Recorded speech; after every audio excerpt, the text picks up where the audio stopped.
de la pizza saladienne.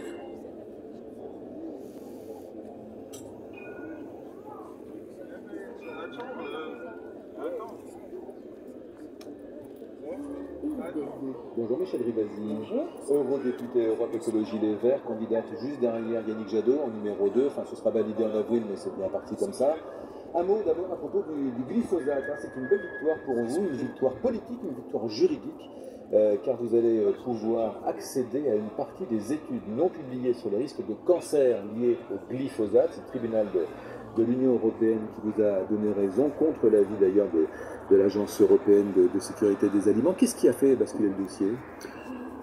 Écoutez, moi je me réjouis de cette victoire, parce que vous voyez, il n'y a pas toujours des victoires au niveau de l'Europe. Mais là, c'en est une, elle est historique. Elle est historique parce que dorénavant, toute substance active, vous voyez, qui est relâchée dans l'environnement, eh bien, on pourra avoir accès à toutes les études scientifiques faites par les industriels.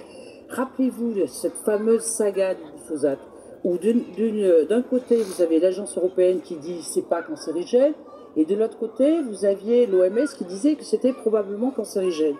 Eh bien, moi, j'ai demandé, c'est les écologistes, il me ferait vraiment une victoire des écologistes, on demandait à avoir accès à ces études. Et l'Agence européenne nous rétorquait que c'était un secret commercial et financier.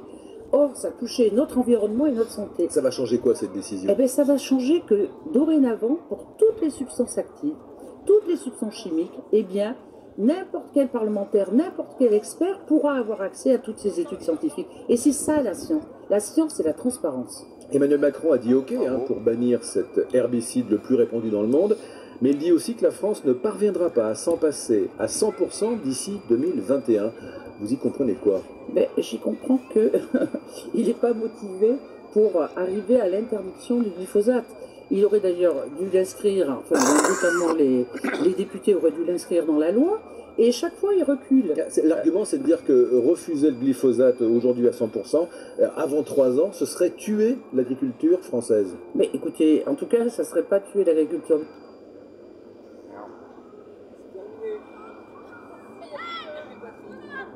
Il n'y a plus de jeu.